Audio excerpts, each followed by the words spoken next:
You know, this first part of the rodeo, or first section, deals with the history of the parade. We have two parades each year, Friday and Saturday. This auction team has been pulled by the Bowen family from over by Vale, and we actually have the two of them are mounted, and they're in the right in back of us here also. As we go through this area here, it's basically history of the parade, and then we move to the committee itself. Individuals that have been participated in the parade and in the celebration, including a lot of Native Americans. There used to be hundreds of Native Americans which would come up to the rodeo every year. In fact, some would walk all the way from down by Pine Ridge on the reservation to get here. Historic photos, you know, the teamsters, the people that have been on the committee, and that's Mr. Colburn there. He was one of the first chairmen of the days. And then this is a panorama, as you can see, of the 16th days of 76. Some of the participants back at that time. And the grandstands that you can see in the background are still the ones we use today. They were built by the Juso brothers, a couple of Finlanders, back in the 1930s. And it has been remodeled some or shored up some, but we're using the same grandstand that they have since the 1930s. Over here are panoramas of different years, contestants and people who participated in the days. This section over here is the rodeo section.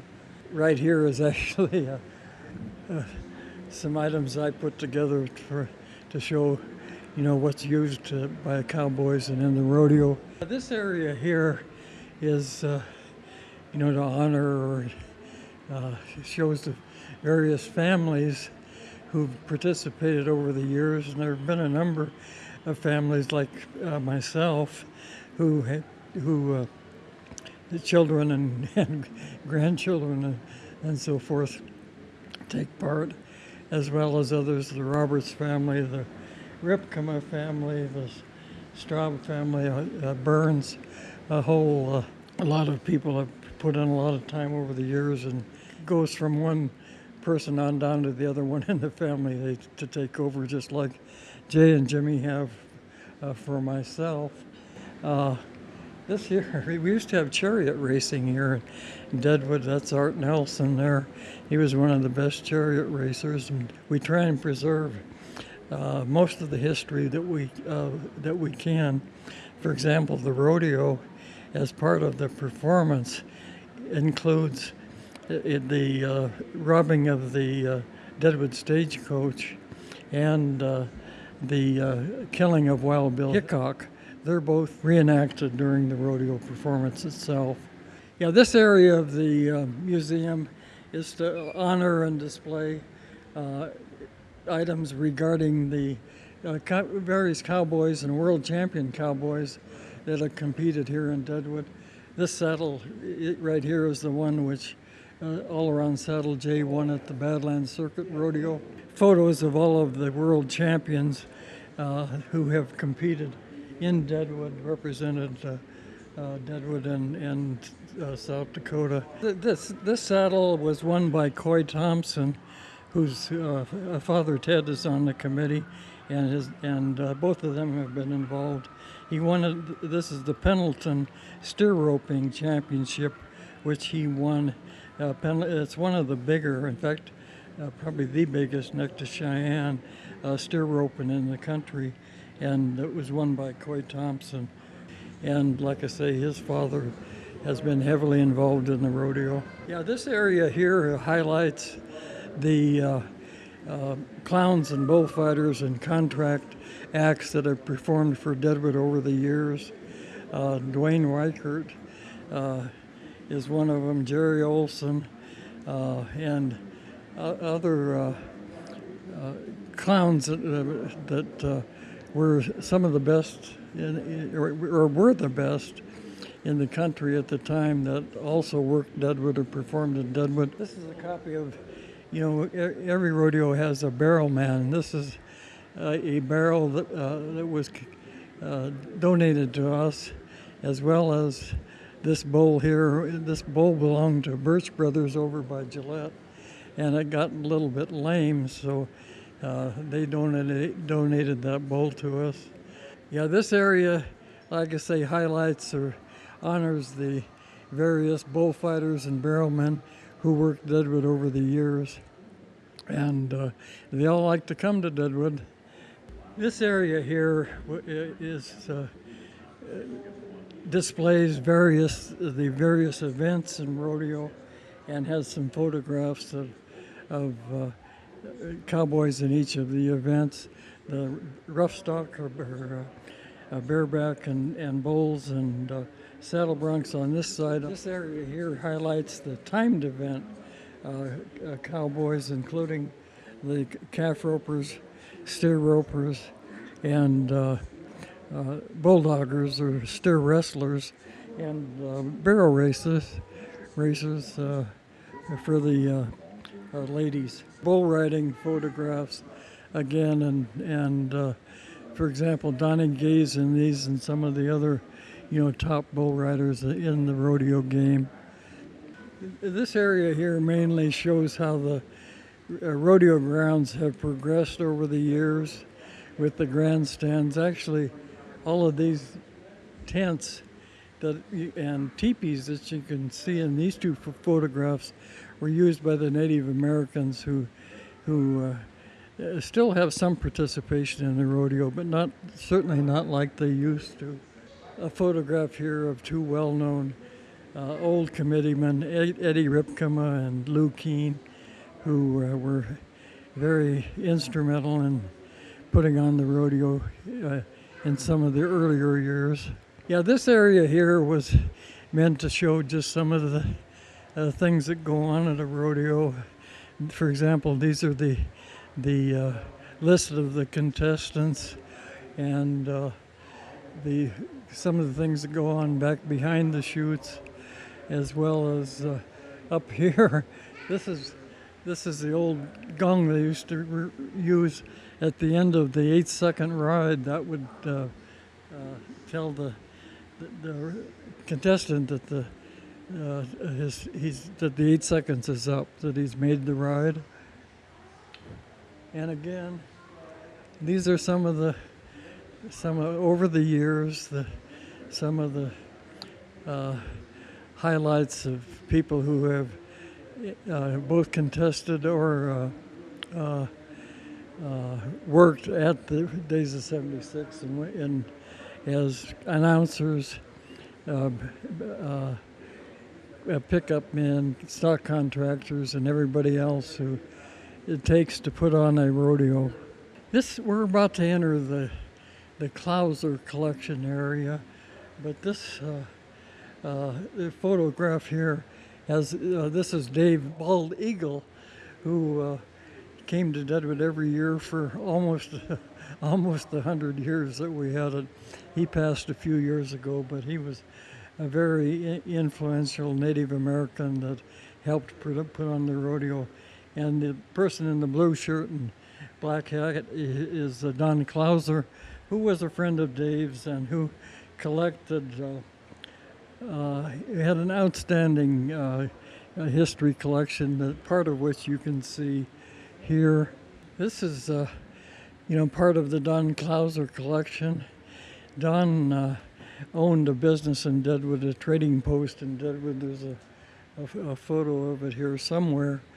But these are some of the items that he had collected over the years. He was a collector addict. He went all over the country trading and buying various Native American and other items that he actually displayed in his trading post in Deadwood for many, many years. This is our firearms room. Most of these rifles and pistols that you can see here were belong to Don Clowser. We have a few of them that have been donated by other persons, but they're primarily all Don Clousers.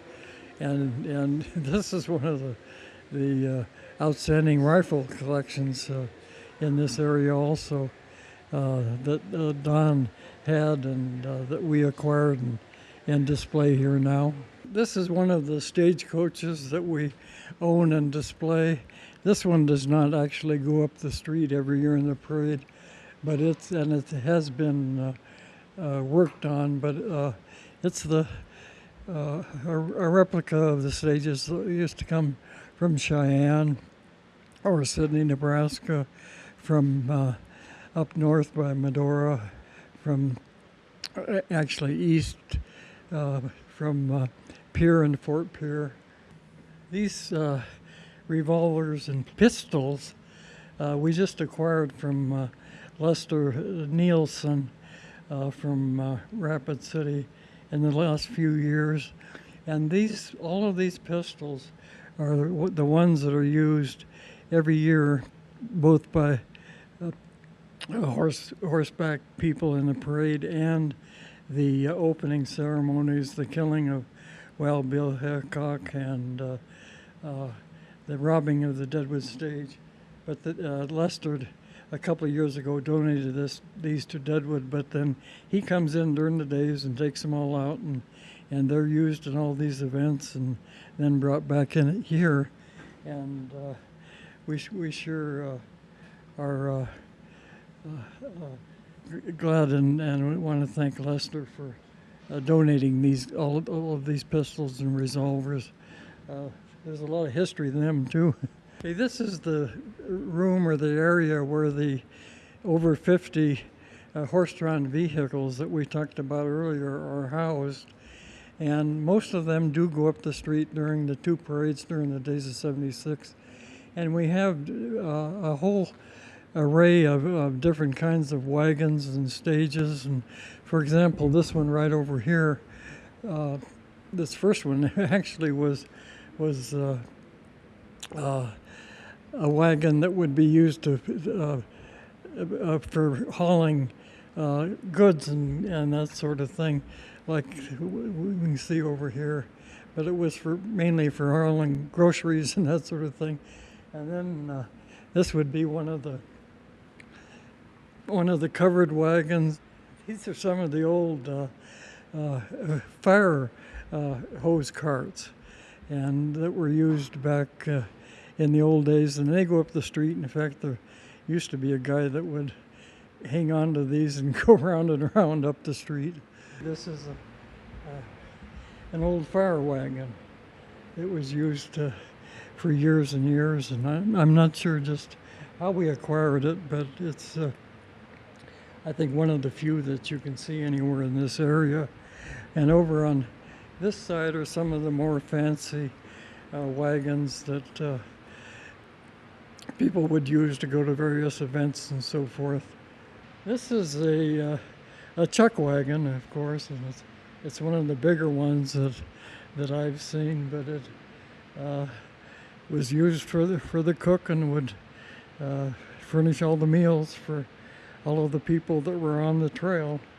And it's like I say, it goes up the street every year with the rest of the wagons.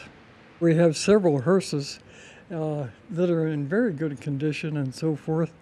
The white one was used for the ladies and the black one for the men. And this is actually one of the better displays anywhere in this area with regard to the wagons used for funerals. We'd sure like to invite everybody to come to the museum and to look at all of the items that we've looked at here today and displayed. It is, in my opinion, the best museum of displays of the Old West and as well as the rodeo itself, but just the old Western items that were used by everybody. So come on down to the Days of 76 Museum. It's open daily from 9 to 5. We'd sure like to have you come look.